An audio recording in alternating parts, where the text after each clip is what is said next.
is a wisdom keeper and a person who wants to bring the message of hope back to us all. So I'm sure she's going to have an awful lot to share with us. And who doesn't want to have hope in their life? I think it's all important that we have this feeling of love and hope in our life. So, Martie, uh, how would you describe yourself? A Jackie of all trades and mistress of none. I've done so many things in my lifetime, and I thought that I was no good at any of it because when I was young, at 7 years old, I heard I was a mistake by my own mom, but she must have been having a bad day. But I took it very to heart, and I think that planted a seed of stubbornness that I was going to prove my value. Some way, somehow, I was going to prove it. I didn't know that all along my path, I was getting the tools that they were coming from other sources that I needed to sustain myself, to be bouncing back, to be resilient. So I discovered the word resilient and the association I had with it when I wrote my book, Resilience Nourishes the Soul. It was like that was the pivot where I said, wait a minute, I could write a heart. I took a course with the pandemic. I didn't have a job, so I didn't want to be idle. I didn't want to burn on the tube and just watch movies or whatever. I wanted to be productive because I've always been a workaholic. So I said, I could write a horror story, or I can make it make it better and take a look at it again and write it in a different version. So what I did is I went back to the day that I was called 7 years old, and I started seeing like all these little treasures along my path of people that presented themselves, and I started being grateful. I started realizing that I was given and blessed in many ways, except the one way that I was focused on, the love of my parents. But as life would have it, I wrote the book and it didn't end up being a horror story. It actually ended up being pretty good, and it was a catharsis for me. I started healing a lot of things, and I started realizing, wow, if I take a look at everything from a different perspective, I can really resolve a lot of that emotional luggage that I had just blinded myself, where I couldn't see or think anything. I couldn't dream because look at the history you have. You've failed at everything in my book.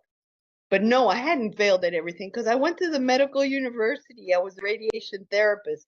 I was in the Air Force as an Air Force mechanic. I knew how to do stuff that most people don't get a chance to do, but I didn't appreciate it because I wasn't able to continue it. So it just kind of like one big dread after another. But I've been blessed with and the one thing that has been a huge blessing to me, and it's made a big difference in my life, is my husband. We've been married for 41 years. That's critical in this day and age, because I've met some of my friends that have been married 3 or 4 times, and it's like disposable husbands. I'm like, no, no, no, that's not how it goes. But this guy, he's just been through thick and thin. He meant more than his vows when we gave each other as a wedding present. But he's also seen me through the worst of times, because I've had 27 surgeries, and I've moved 49 times in my lifetime thanks to my parents. They just kept traveling up and down the East Coast. I've lived in Venezuela and Colombia. I was born in Colombia, South America, so I'm bilingual. But I quit being bilingual because it got me in trouble with all the different dialects in Spanish, and I was saying a fruit and it'd be a curse word, and I was like, no, English is sacred. so, so I just kind of like tuned that out of me. But at the same time, after I realized how blessed I was, and I came back to the faith, I saw the movie The Passion, and something stirred in me, and all of a sudden a miracle started happening, because I had re-injured my leg, my knee. It had been torn, and I had torn my ankles and my other leg. I mean, I was like a chassis all out of whack, riding on flat tires. But this doctor showed up out of nowhere, and he says, you need a spine stimulator. I said, I need a whoop. It's either that or a coma. And I was like, excuse me, I don't know what you're talking about. But he said, we can put a wire through your vertebral column, and it looks like a pacemaker, but it'll be implanted in your butt. And I was like, What? Okay, and that's going to send a signal to your brainstem that you're not in pain. What happened was my autonomic nervous system went short circuit, Right. and all the things was rapid fire pain all the time, were to the point where I was suicidal. I couldn't Mm. handle it, and also I had to have psychiatrists and everything. They pumped me full of medication. It was just going opposite direction of where I wanted to be, but I had already given up on myself somewhere in that whole process because of everything else I had lived. But I saw the movie The Passion. All of a sudden, it just kind of like Yeah. aha moment. Okay, God has you here for a reason. You've Yeah. survived all these traumas. You survived all and surpassed and overcome so many things. How could you not, be blessed? And Mm. so I went back to the faith. I became a Sunday school teacher for 35 years. So in just having that contact with children, because we weren't able to have children of our own. That contact with children just made me. It's like God put that necessary ingredient in my life to feel motherly and yet have the benefits of both, because I give them and borrow them back, Yeah. or Yeah. borrow Yeah. them and give them back with no expense involved, other than teaching. But it was fun for me. So that's just kind of like a little taste of everything that I've lived. But I can definitely tell you that I am not the person I was 10 years ago. I lost 70 pounds, 70 inches during the pandemic. I became a personal trainer at 62. I just turned 65 last week, and I'm like, oh my God, I never saw this coming. And on top of that, I published a book in 2022, December 2022. In January, it had already won an award for resilience. Halfway through the summer, they nominated me for a humanitarian award of Women of Hearts. And I was like, they must have the wrong Smith. I don't think so. But they called me in September and said, no, you got to come pick up your award. It's in England. While I'm out Wow. England, they sent me another, or they picked me for another award of Woman of Story of Global Impact. And I'm like, what is going on here? So this is all like all these little miracles that have popped Mm. up since the book started. I get home and I find another recognition that I was Inspiration 2023 for Latinos Sin Fronteras, which I came back to the Spanish because I said to myself after going back to the faith, God's going to ask me what all I got along the way and what I did with it. And how can I say I dismissed my native tongue? That's just not right. And I think a lot of that native tongue thing was I learned English before I did Spanish. And because we moved so many times, I Hmm. adjusted to the English because of what I told you. But at the same time, it was like I was able to express myself in school and everything a lot more there. And the other one was a foreign language to me. But God would have it where He'd say, okay, you published your book in English. Where's your Spanish? Where's the Yeah. message of hope in Spanish? So I went ahead and got a translator that worked with me. We sat down. I said, I want to sound just like I do in English because I express myself better in English. And I know there's certain sayings that aren't happening in the American world as they are in Latin America and vice versa. Yep. So let's get it closer to what I am. And sure enough, I published the Spanish version. And not only that, the people that nominated me for the Global Award of Story of Impact, they included me in an anthology in 2 books. So I'm actually on my 5th book. I just published another one, Plan, Prepare, and Expect to Win. It's mind blowing. I never expected any of this. I saw myself probably 10 years ago going, you're going to find yourself a motorized wheelchair so you could go outside and enjoy life, in my own weird version of it. But I was suicidal when all this stuff happened. And what happened, why I ended up in a wheelchair, is the muscles atrophied where they were not Course. rapiding. Yeah. Yeah. The muscles were just not receptive to the signals that I would have to ask Mm. myself permission to move. And even then my muscles were so weak, I was like wet noodles, so I couldn't sit, or Mm. all I had to do was sit and ride the wheelchair. So it's been grueling. It's been an experience, but it made me so much better. I gained so much more. Even after losing the weight, I gained confidence. I would have never been caught dead talking to a perfect stranger across a screen. I was very introverted, very shy. And now I see it's like the whole time that I was growing up, my whole life, I wasn't able to express myself because of fear that I was going to be judged somewhere, somehow. And now I see that all that is gone, and it's like I'm here to share my story. Take whatever you can, whatever little tidbit you can to learn how to bounce back from adversity. If you broke your nail, that's fine. You'll grow another one, that kind of thing. And it escalated to the degree that I had it, but resilience is an awesome tool. It is definitely, I'm now a resilience ambassador because I see that everything that I've been through has been well worth the fight, the struggle to share what I'm feeling now. The joy is overwhelming. It just want to pour out of me. It's like if people could taste a little bit of the joy I feel, this world would be happy. Yeah, absolutely. And what a wonderful story, to come through so Thank much. you. Of course, I think that too, it's when we realize that everything happens to us for a purpose, everything is in divine order. And when we sort of get ourselves out of the way, we can realize that, wow, all of these things happen, made the person that I am now, and that I have this to share.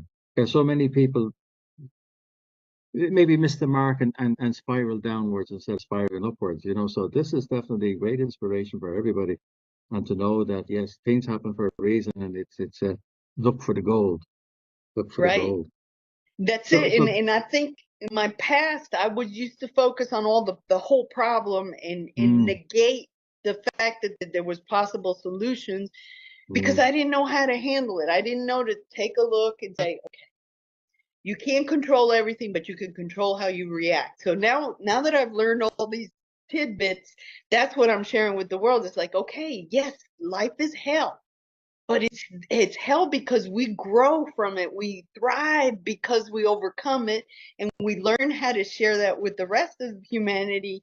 Life would be, it's simple. Life is simple. We just complicated the heck out of it to the point where we don't even know what is right and what is wrong. We've just made a oblivion out of everything could possibly make us thrive. So let's go back to the roots. Life is simple, and we can handle certain things. No, we can't control everybody. No, we're not the only island in this world. We have to coexist. We have to thrive together. Find a way. And the way that I say we can find it is each and every one of us is a unique miracle. And each and absolutely. every one of us has something to offer to this world. Because you don't feel that way, it's because someone didn't try to, or you're surrounded with toxicity that people just want to, woe is me, mum's the word, no, we don't talk about that. And if you don't face those fears, if you don't face those emotions, they build up to the point where you do become suicidal, like me, become worthless in your eyes. So how can you contribute to the world if you think you're worthless? But the problem is we're not taught when we're young that this is a possibility. So I'm all for teaching the younger people about resilience because now I see that in teaching, I'm reliving my childhood in a much better fashion. And with all that Sunday school teaching, it taught me is like, see, okay, so you didn't have children, but look, you got to see what the children look like when they're growing up. And these kids that were 7, 8 years old when they started with me are now grown, married couples, and they feed back to me what they're doing. And I'm like, wow, if I had been their mom, they would have never contacted me to tell me anything. But it's the coolest thing in the world. I recommend everybody sit down and write their story because they do have something beautiful to share. Maybe they don't know how. Call me. I'll get you started. That's it. That's a fact. How do you see yourself going forward? Oh, well, I got all kinds of irons in the fire. I got two more books to publish this year and another one next year, but also I'm teaching or putting together courses to teach young entrepreneurs and young people that yes, you might have graduated high school, now you don't know where to go and you're not sure if you want to go to school. So get those skills, get those tools of resilience to you probably did an interview and they turned you down because the money's not right or the economy's bad or whatever, but that doesn't mean that it's not a learning opportunity for you to build a better version of yourself along the way. And eventually someone's going to come, because life happens that way. Eventually someone's going to come and discover talents in you that you didn't even know you had in yourself. And that's exactly where I'm sitting right now. I didn't know that I didn't have to be William Shakespeare to write books. I didn't know that I even had an important message for the world. And it's just awesome. It's awesome. I tell you, it's one hell of a story. Where can people get your books? Are you on Amazon I'm or? in Amazon, and I would love to include the Oh, links to please all do. my Yeah, yeah, social yeah, media. I'll yeah, send them. yeah, I'll send them on the video whenever you post it. yeah. And the same thing again, like how would you like people to contact you, or is there something specifically that you offer them? You've got Well, so much to offer. I offer I offer one-on-one. I do give 15-minute one-on-one counseling, and we take it from there. But what I ask people is read my book. Read my book, because it's gonna wake up some stuff in you. And I didn't know that when I was writing it, that would be the purpose of it. I was just kind of throwing down what I needed to get out of me. But Mm. just read the book and contact me if you want to get a hold of me. And then together we can figure out how to get you started in the right track of believing in yourself, Mm. trusting in yourself, building the confidence that it's necessary for you to stand on your virtues, your values, and your whole uniqueness to thrive in the world. And it's that simple. Like I said, life is simple. We just complicate it. Yeah, it's so true. I tell you, you have so much to say. I could just sit and listen to you all afternoon. I do. I just like I gotta get it out of me. I gotta get it out of me, because Yeah, yeah, it's yeah. like I'm turned 65, and it's like, okay, Marty, you don't have time to pussyfoot around. You don't have Mhm. time to lollygag. You got to get this out, because I feel like it's making me just grow exponentially in a form that I Mhm. never knew. And at the same time, discovering all these new things that I didn't know I could do. I didn't know I could be techie. I didn't know I could run a Zoom. I didn't, because I'm old school. I'm way old school. I was born in the 59. Okay. We didn't have the biggest fanciest thing that I ever saw was wild was those Yeah, mobile phones. The mobile phones that were the size of a shoebox in a case, yeah, yeah. and now all these people with these little half an inch things, and I'm like, oh, people, you need to connect with society. You need to connect with the world. Yes, electronic is helpful, but you have to measure your time in front of it, because it does make you a slave to Yeah, technology. And you get flustered, and you can't push the right button, and it yeah. so yes, there's time, and there's a time and a reason and a season for everything. So enjoy and get the good out of everything that you're exposed to. Go out to nature, enjoy nature. I tell kids when I was in Sunday school, I said, look, you worry about your phone not being charged. You got surround sound, you got quadraphonic, you got speakers out there, and it's what? Free of charge, and it never goes out. So just go out there and enjoy nature. You will find some joy. You will find some sense of peace, some calm, everything that we need to thrive. So What a beautiful message. What a beautiful message. You're such a wonderful woman and such a wonderful person, and the thank you. realization that life is all about experiences and then giving back what it Exactly. is that you've learned, you know. Hmm. So, how would you like to leave our listeners with tonight? Is there something you've got so much wisdom in there, but if there was one thing that you could leave them with, what would it be? The resilience, I've come up with an acronym for resilience, and it's tenacity. T, trust in you and trust in God or a higher force. Energy, you need to have energy to take action. Uh, N is be nourished. Nourish your mind, your body, and your soul, and you will see the difference. Also, actualize when you have to take that first step out of the comfort zone to do your thing. You also have to have courage to face your fears, your all the mess that goes in front of you that you don't want to look at. But if you don't look at it, it's going to block your vision, your ability to dream, and to make plans for the future. Is that easy? But no, not. And inspiration. You have to be inspired as well as be an inspiration to others. And you will notice the beauty in that.